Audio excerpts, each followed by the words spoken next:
The Viridian ships moved through space like dark shadows, their black hulls absorbing the light from nearby stars. They approached the planet Arcturus IV without warning.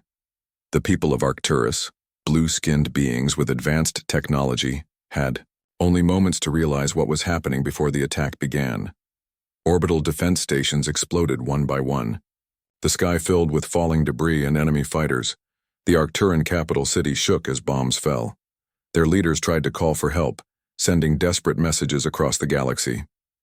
"This is the 7th planet to fall in 3 months," said Ambassador Lenar in the emergency meeting of the Galactic Coalition. His voice trembled as he spoke. "The Viridians show no mercy. They take our resources, enslave our people, and move on." Representatives from 26 spacefaring civilizations sat in stunned silence. The Viridian Collective had been a minor power just 5 years ago. Now they controlled nearly a quarter of the Orion arm of the galaxy. They use biological weapons that target specific genetic markers, explained General Zoe of the CD Alliance. "Half my people died before our ships, even engaged them." Far from this meeting, at the edge of explored space, a human ship called the ESS Pathfinder continued its mission. Captain Olivia Wright stood on the bridge, staring at the stars through the main viewport. The ship had been exploring this region for 3 months, mapping new systems for possible human expansion. Earth and its 17 colony worlds had not yet joined the Galactic Coalition. Humans were newcomers to faster-than-light travel, having developed it only 70 years ago. Most alien civilizations viewed humans as primitive but harmless. "Captain, we're picking up an unusual signal," said Communications Officer Frank Miller. He pressed his hand to his earpiece. "It's not matching any known pattern." "Put it on speakers," ordered Captain Wright. The bridge filled with strange sounds, a mixture of static and what seemed like words gasping through the noise. "Can we clean it up?" she asked. Lieutenant Sam Powell at the science station worked quickly. "Trying to filter out the background radiation, Captain, there. That's better." The message became clearer. "Under attack, Arcturan diplomatic vessel, survivors aboard, need immediate assistance." Captain Wright straightened her uniform. "Can we locate the source?" "Already triangulating," replied Powell. "It's coming from a point about half a light hour from our position." "Helm, set course immediately, maximum speed," Wright commanded, "and alert medical to prepare for possible casualties."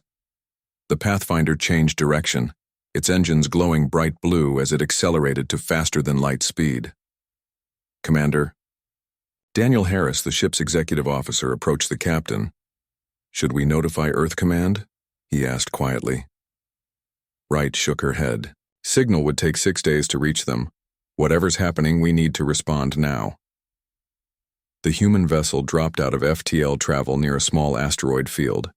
Floating among the rocks was a badly damaged ship, twice the size of the Pathfinder. Its hull was punctured in multiple places and only emergency lights still functioned. "Life signs?" Wright asked. Powell studied his instruments. "Very faint. Maybe 3 or 4 individuals still alive. Commander Harris, prepare a rescue team. Full environmental suits and weapons. We don't know what happened to them." Harris nodded and left the bridge. 20 minutes later, he led a team of 6 through the airlock and across to the damaged alien vessel. The interior was dark, with emergency lighting casting red shadows across strange corridors. "The air is thin but breathable," reported Medical Officer Linda Chen after checking her instruments. "But I'm picking up traces of an unknown biological agent. Keep helmets sealed." They found the first body in what appeared to be the ship's control room. The blue-skinned alien had died at his post, hands still on the controls. "These look like plasma burns," said Security Chief Paul Garcia, examining the damage to the walls. "They were in combat." Harris led them deeper into the ship, following the weak life signs on Chen's medical scanner. In a sealed chamber near the ship's core, they found the survivors. 3 Arcturans, 1 barely clinging to life. "I am Ambassador Krell," wheezed the dying alien as Chen tried to stabilize him. "You must warn your people." "We're from Earth," Harris explained. "The ESS Pathfinder. We received your distress call." The ambassador's eyes widened. "Humans, Never thought. Would be humans who found us. He coughed, blue blood speckling his lips. The Viridians. They have broken through our defenses. The coalition is falling. Who are the Viridians? Asked Harris. Conquerors. Merciless. They have weapons. Technology beyond anything. He gasped for breath. They're moving through the galaxy, sector by sector. Nothing stops them. Chen looked up from her medical scanner, shaking her head silently to Harris. The ambassador didn't have long. What can we do? Harris asked. Warn your people. Hide if you can. The Viridians, they learn about new species and then develop specific weapons to target them. The ambassador gripped Harris's arm with surprising strength.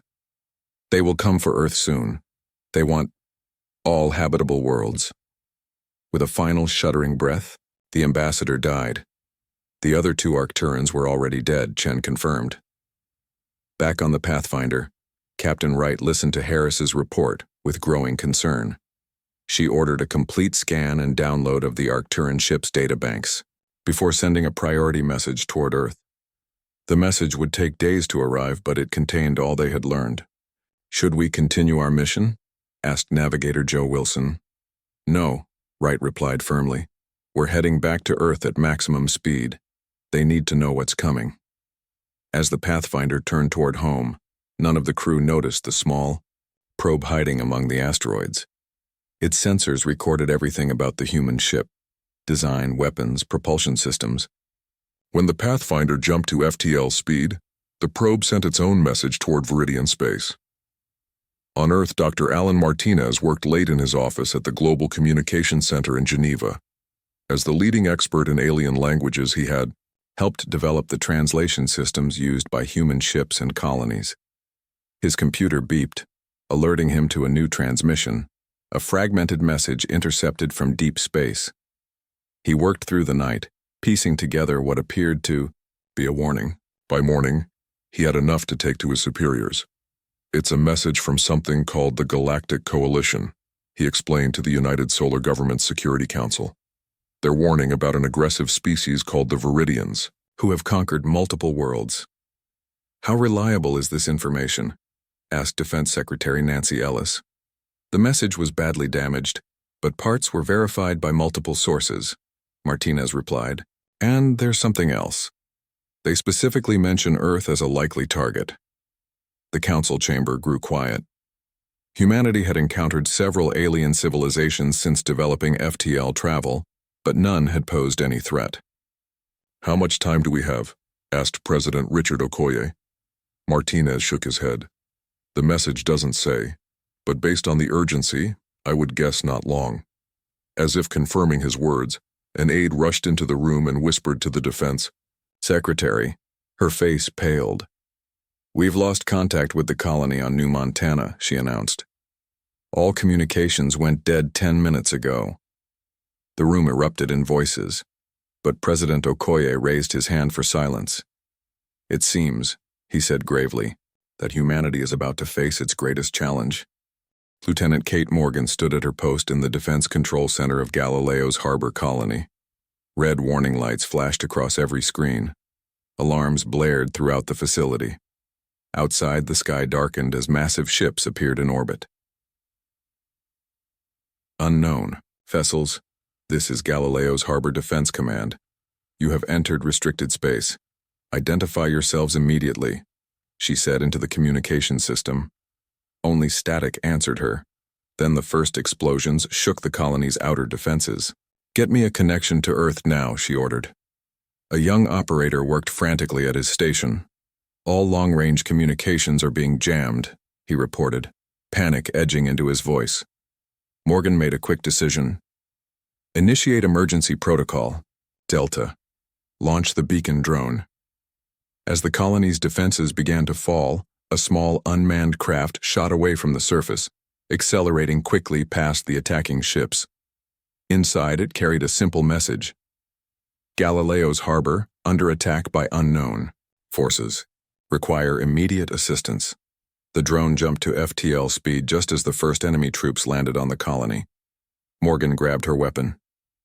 Everyone who can fight, with me. Everyone else, get to the emergency shelters. On Earth, Admiral Gregory Peterson stood before a wall of screens in the United Solar Force headquarters. 3 human colonies under simultaneous attack. New Montana had gone silent 12 hours ago. Now Elysium and Galileo's harbor were fighting for survival. What are we dealing with? Peterson asked the room of military officers and scientists. Dr. Stephanie Collins, chief researcher from Luna Base, pointed to an image captured by the Galileo's harbor drone. These match descriptions of Viridian vessels from the Arcturan data Captain Wright brought back, she explained. Their technology appears to be at least 2 generations beyond ours. Peterson's face remained calm, but his knuckles whitened as he gripped the edge of the table. How many ships can we deploy? His strategic officer stepped forward. We have the 3rd and 5th fleets in position to reach Elysium within 6 hours. The 2nd fleet can get to Galileo's harbor in 9. But New Montana, he shook his head. It would take at least 3 days. Send them all, ordered Peterson, and put every shipyard on emergency production. From this moment, we are at war. As Earth's military mobilized, Captain Russell Ford and the crew of the ESS Defiance patrolled the edge of the Tau Ceti system. The Defiance was a small, fast ship designed for reconnaissance. Captain, we're picking up unusual energy readings, reported Sensor Officer Jill Ramirez. Similar to FTL signatures, but different. Ford leaned forward in his chair. Location? Just beyond the system's outer asteroid belt. They're trying to mask their approach behind the larger rocks. Ford considered his options.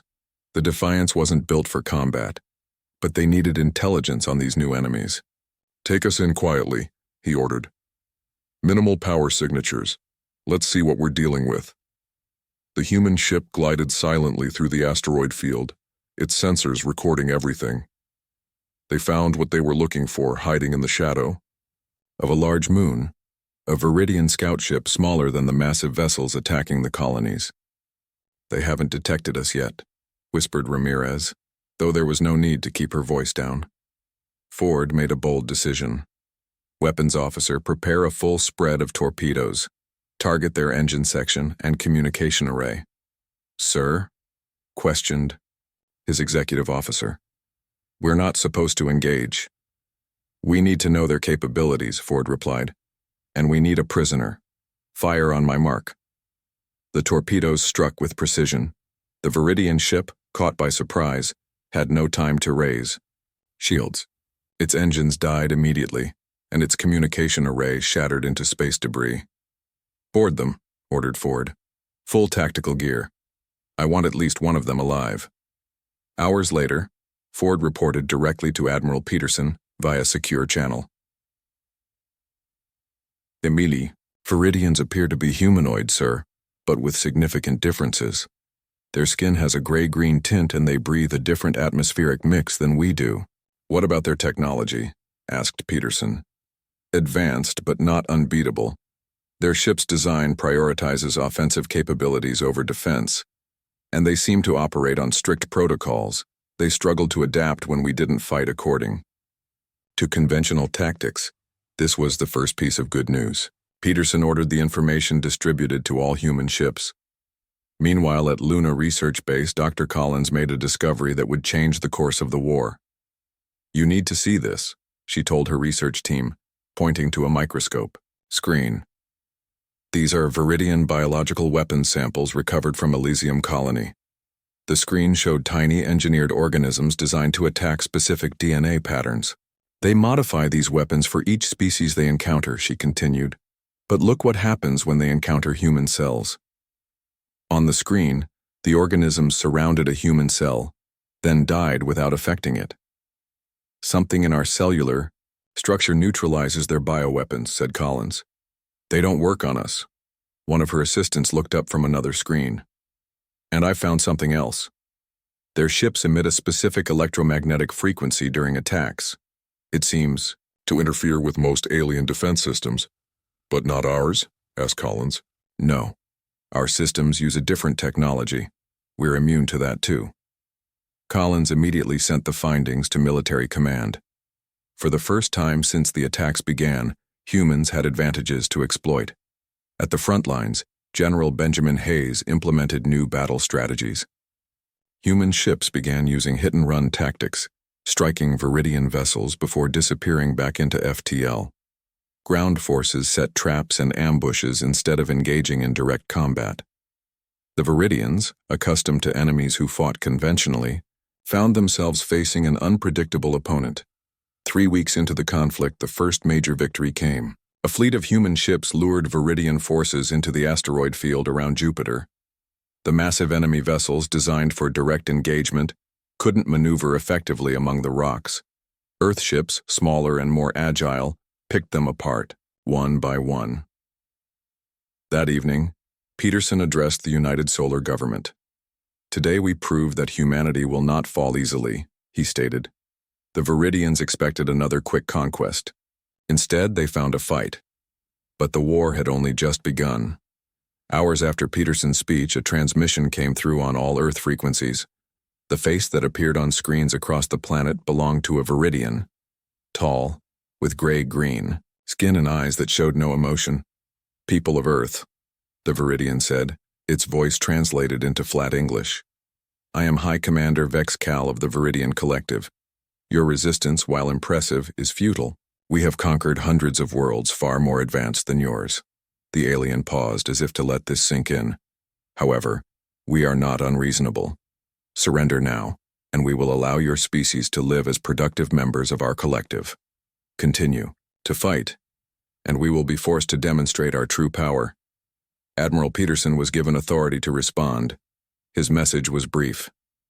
"Humanity does not surrender to threats. If you want our world, you'll have to take it from us. And I promise, that price will be higher than you can imagine." The response surprised the Viridians. In their long history of conquest, immediate surrender was common. Species fought only until they realized the hopelessness of their situation. Humans, it seemed, did not recognize when they were beaten. On the bridge of his command ship, High, Commander Vexcal turned to his strategic advisor. "These humans fight differently than the others," he observed. "Send word to the homeworld. We require reinforcements." 6 months into the war, the map of human space had changed dramatically. The Viridians held 5 outer colonies. Earth forces had lost hundreds of ships. But the expected quick victory for the invaders had not happened. Dr. Stephanie Collins stood before the main screen in her lab on Luna Base.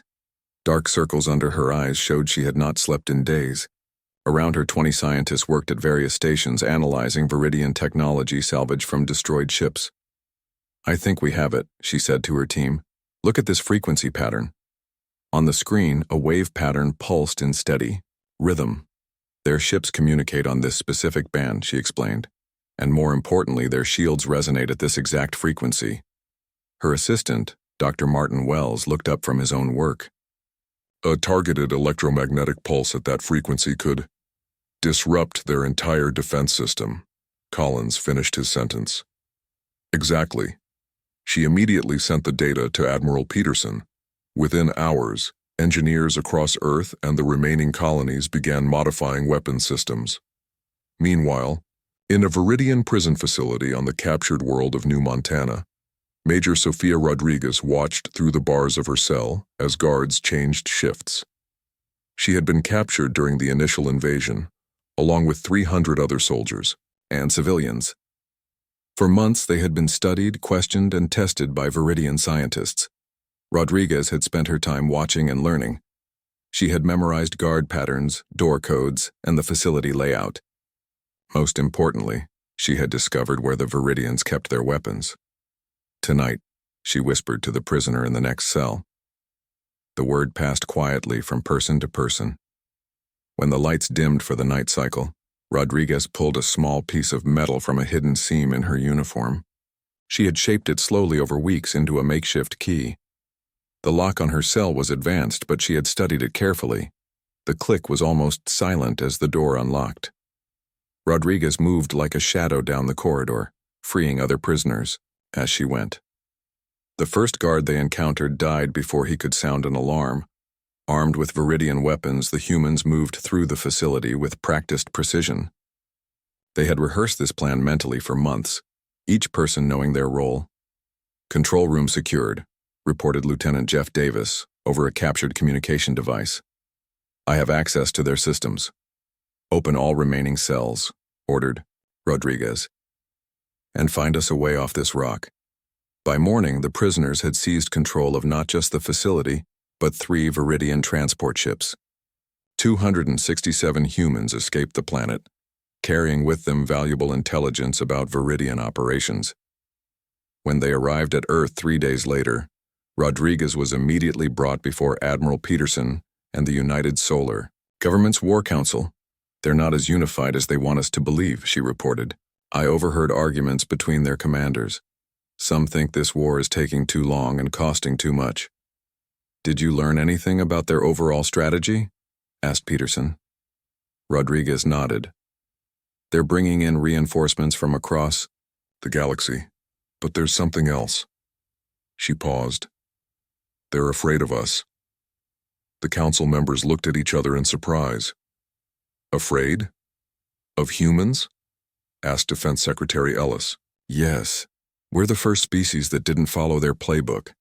Their biological weapons don't work on us. We fight unpredictably, and we refuse to surrender despite overwhelming odds."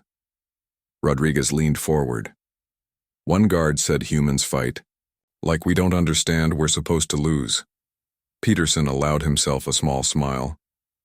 "Then let's give them more reasons to be afraid." The next phase of the war began with Operation Lightning Strike. Earth forces, equipped with new weapons, designed by Dr. Collins' team, launched simultaneous attacks on Viridian supply lines. The electromagnetic pulse weapons worked perfectly, disabling Viridian shields and leaving their ships vulnerable.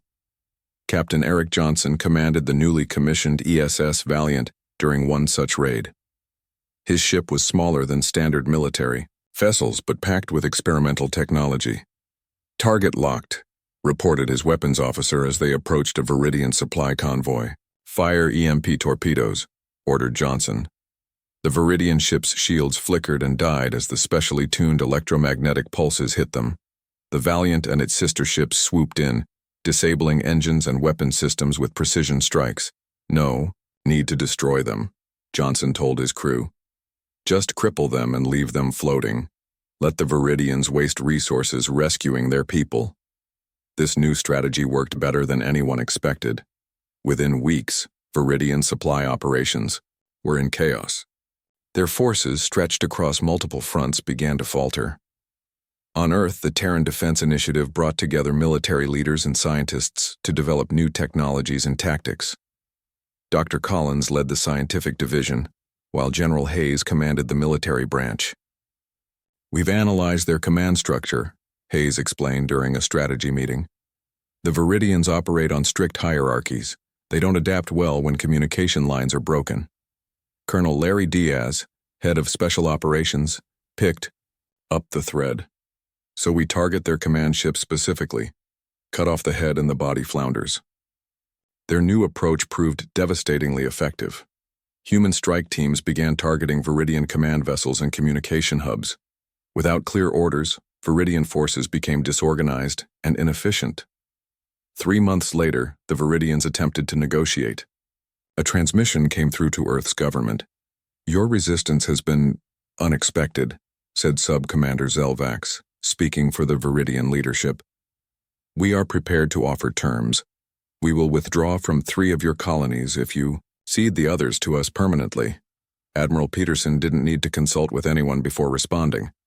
"Humanity doesn't negotiate with terrorists. This isn't surrender, it's just getting started." The refusal stunned the Viridians. Never in their history of conquest had they been forced to offer compromise terms, and never had such terms been flatly rejected. In the following weeks, humanity pushed harder. The ESS Pathfinder, now refitted as a combat vessel, led a fleet that retook the colony of Elysium. Captain Wright herself planted the Earth flag in the colony's central plaza as civilians cheered. A week later, survivors on New Montana staged an uprising, supported by Earth Special Forces, who landed secretly on the planet. Within days, the colony was back in human hands. The Viridians responded by pulling back to defensive positions around their remaining conquests. For the first time in the war, they were no longer advancing. At a celebration marking the liberation of 2 colonies, President Okoye addressed humanity. 6 months ago, many thought this was the end of human civilization. Today, we have pushed back the most feared empire in the galaxy. They expected us to break. Instead, we have only grown stronger. In her lab on Luna Base, Dr. Collins watched the speech while working on a new project. Her team had captured intact samples of Viridian DNA from prisoners. If she could develop a weapon that targeted their specific genetic structure, the same way they had attempted with other species, the tide of war might turn completely. They want to play God with biology, she murmured to herself. Let's show them humans can play that game too. The war room fell silent as Admiral Peterson unveiled the plans for Operation Thunderbolt. The 3-dimensional map showed Viridian positions across 5 star systems. Red dots marked their main command ships. Blue arrows indicated the planned human attack routes. This is our most ambitious operation yet, Peterson explained to the assembled military leaders. A coordinated strike against all major Viridian command vessels simultaneously. General Hayes studied the map with a critical eye. Their fleet still outnumbers ours 3-1. Not for long, said Peterson with a slight smile. We have new allies. The doors to the war room opened. 3 alien representatives entered, an Arcturan with blue skin, a tall reptilian SETI, and a crystalline being from the Procyon Confederation. The Galactic Coalition has voted to join Earth's fight against the Viridians, announced the Arcturan ambassador. Your success has given hope to species across the galaxy. Rebellions have broken out on 12 Viridian-controlled worlds. We will contribute 200 warships to your Operation Thunderbolt, added the SETI general, and share our technology with Earth forces. For the first time since the war began, Earth would not fight alone. Preparation for the operation took 1 month. Earth shipyards worked around the clock, incorporating alien technology into human vessels. Special forces trained with their new coalition allies, learning to coordinate their very different fighting styles. Colonel Lisa Banks led the 103rd Space Infantry Division in these joint exercises. Her soldiers would play a crucial role in boarding Viridian ships during the attack. Their biology gives them advantages we don't have, she told her troops during a briefing. They're stronger and faster than humans, but we have something they don't: adaptability. They follow strict protocols. We improvise. On the eve of the operation, Captain Vincent Miller walked the halls of his ship, the ESS Vanguard. The vessel carried the new Prometheus Protocol weapon system designed by Dr. Collins. It would be tested in combat for the first time during the coming battle. Will it work? Miller asked his chief engineer as they inspected the system. In theory, yes, the engineer replied. The electromagnetic pulse is calibrated precisely to the frequency of Viridian ship systems. It should shut down everything: weapons, engines, life support, but we've never deployed it at this scale. Miller nodded solemnly. Tomorrow we find out. At a 600 Earth Standard Time, Operation Thunderbolt began. 1,200 ships, human, and coalition allies combined, jumped into FTL travel, headed for Viridian positions across 5 systems. The ESS Vanguard led the attack on the Viridian forward base in the Tau Ceti system. As they dropped out of FTL, the massive Viridian command ship came into view. It dwarfed the Vanguard, stretching nearly 5 kilometers from end to end. Prometheus Protocol active, reported Miller's weapons officer. Ready to fire on your command. Miller took a deep breath. Fire. A wave of invisible energy shot from the Vanguard, engulfing the Viridian ship. For a moment, nothing seemed to happen. Then, section by section, the lights on the enemy vessel went dark. It worked, whispered the weapons officer in awe. Their systems are shutting down. All ships move in, ordered Miller. Boarding teams ready. Similar scenes played out across all 5 battlefields. The Prometheus Protocol disabled Viridian defenses, allowing coalition forces to capture their command ships intact. Colonel Banks led her infantry aboard the Tau Ceti command vessel, securing it with minimal casualties. On the captured bridge, Banks discovered a wealth of intelligence: Viridian, battle plans, fleet positions, and most critically, information about their leadership structure. The Viridian Supreme Commander is gathering their remaining forces at Arcturus, she reported to Admiral Peterson. They're abandoning their conquered territories to consolidate power. In the following days, reports flooded in from across the galaxy. Species long subjugated by the Viridians rose up against their weakened oppressors. Coalition forces liberated planet after planet. Earth reclaimed all its colonies. The survivors greeted human forces with tears and cheers. On New Montana, civilians who had lived under Viridian rule for months emerged from hiding to help rebuild their world. The tide had turned decisively. But Admiral Peterson knew the war was far from over. They're not retreating because they're beaten, he told the United Solar Government. They're gathering for a final stand. And they're preparing something big. His words proved prophetic. Earth's intelligence network, now bolstered by coalition sources, intercepted disturbing Viridian communications. Dr. Alan Martinez worked day and night to translate the encrypted messages. When he finally succeeded, he immediately called an emergency meeting. They're building something called the World Eater, he explained, displaying translated schematics on the main screen. A weapon capable of destroying an entire planet. The room fell silent as the implication sank in. How close are they to completing it? Asked President Okoye.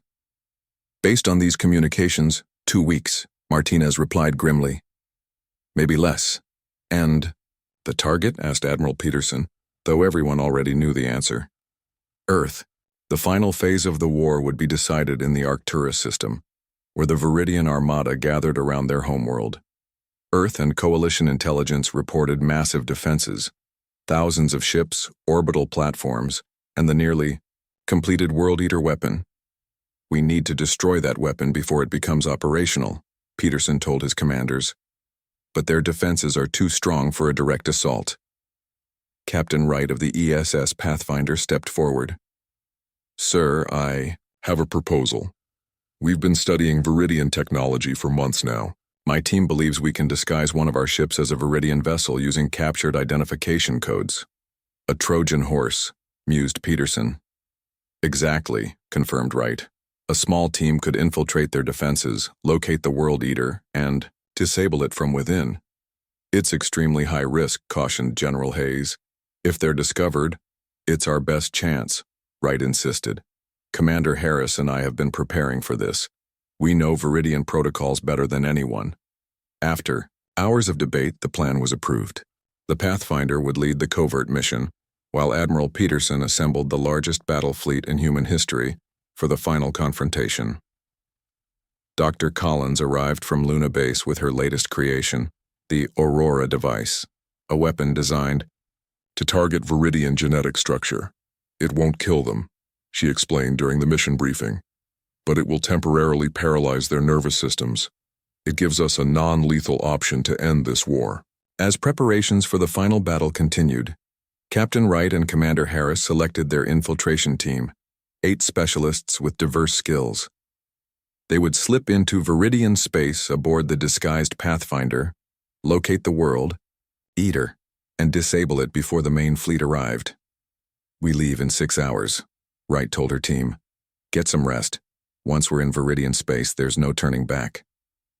That night, across Earth and its colonies, people gathered in homes, public spaces, and places of worship. They knew the coming days would determine the fate of humanity. Some prayed. Some celebrated what might be their final hours of peace. All waited for news from the front.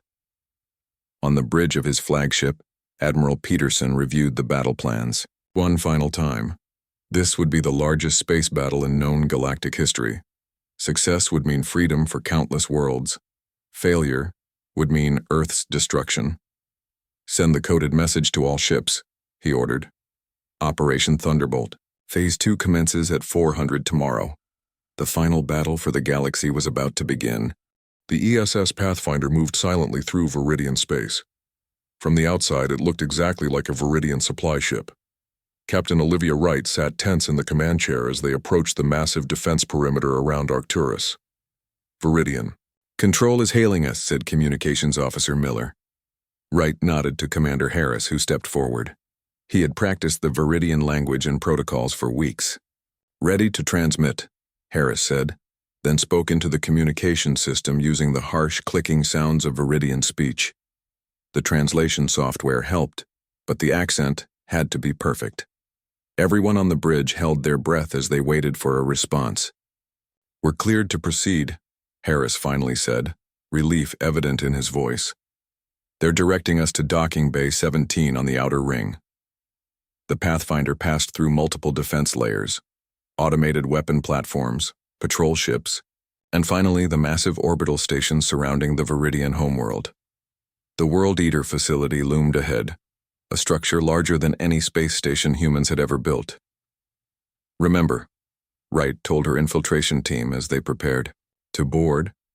We have 12 hours before Admiral Peterson arrives with the fleet. We need to disable the World Eater before then."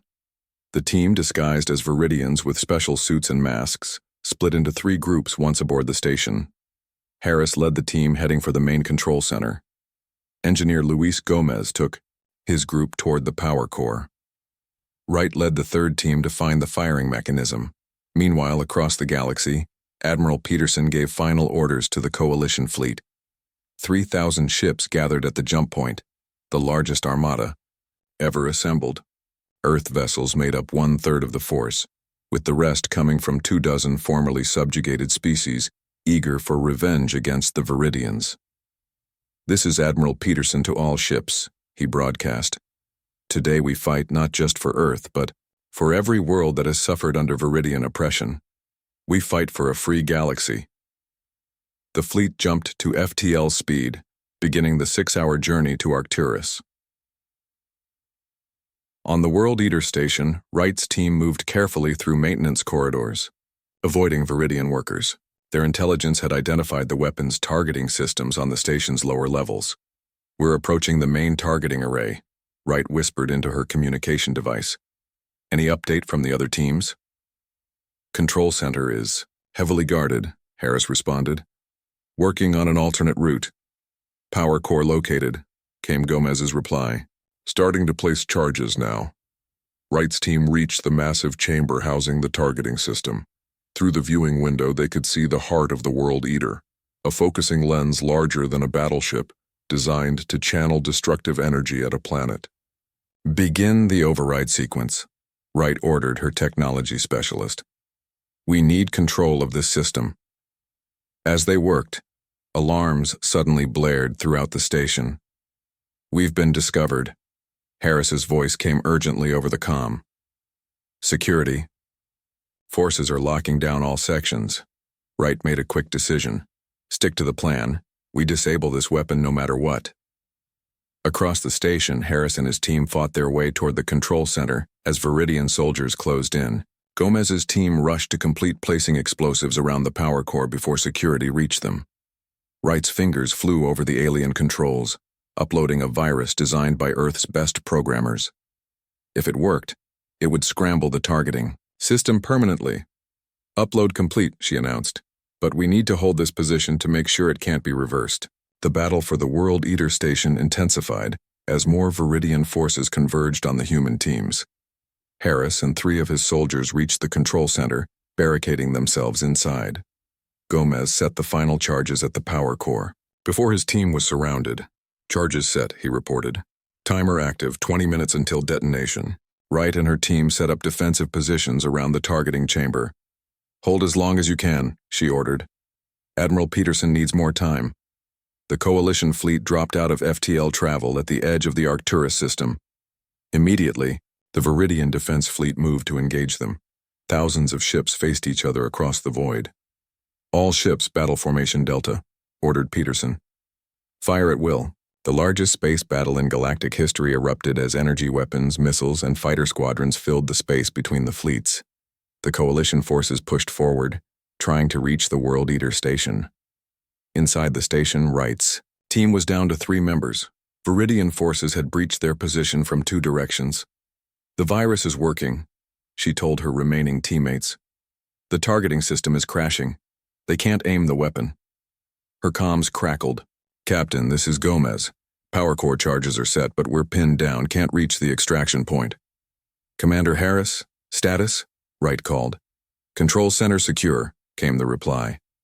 But we've taken heavy casualties. Not sure we can hold much longer. Wright knew they were running out of time. All teams fall back to extraction points if possible. If not, she paused, complete your objectives at all costs. In space, the battle raged. The coalition fleet, though outnumbered, fought with desperate courage. The ESS Vanguard, commanded by Captain Miller, pushed through the Viridian lines, leading a squadron directly toward the World Eater station. We need to get closer to deploy the Aurora device, Miller told his bridge crew. Push forward no matter what. The Vanguard took heavy damage as it charged through enemy fire. 2 escort ships exploded under concentrated Viridian attacks. But Miller kept going, pushing his damaged ship beyond its limits. On the station, Wright's remaining team members fell to Viridian weapons fire. She alone held the targeting chamber using overturned equipment as cover. The virus is at 90%, she reported. Just a few more minutes. Gomez's voice came over the comm. Power core charges are active. 10 minutes to detonation. We're surrounded, Captain. Commander Harris? Wright called. No response came from his team. Wright made the hardest decision of her life.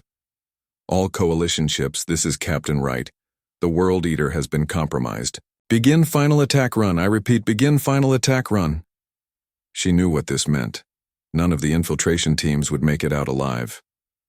Outside, Captain Miller heard Wright's message. The Vanguard, trailing debris and venting atmosphere from multiple hull breaches, pushed the final distance to the station. Deploy the Aurora device, he ordered. The device launched from the Vanguard, heading straight for the Viridian homeworld. It entered the atmosphere and detonated, releasing its payload across the planet. Within minutes, reports came in that Viridian forces were collapsing, their nervous systems temporarily paralyzed by Dr. Collins's creation. On the World Eater station, Wright sent her final message as Viridian forces breached her position. This is Captain Wright, targeting system disabled. World Eater neutralized, tell Earth, we did it. The power core exploded, ripping the massive station apart. Without the World Eater and with their homeworld's defenders paralyzed, the Viridian fleet began to surrender. Ship after ship powered down weapons as coalition forces surrounded them. Admiral Peterson stood on his bridge, watching the end of the battle. Signal all ships. The Viridian collective is defeated. The war is over. 1 month later, representatives from 57 species gathered on Earth to sign the Arcturus Accords. The document established a new galactic governance system with Earth playing a central role.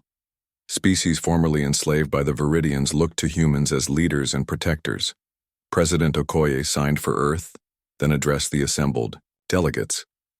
For centuries, the galaxy lived in fear of Viridian conquest.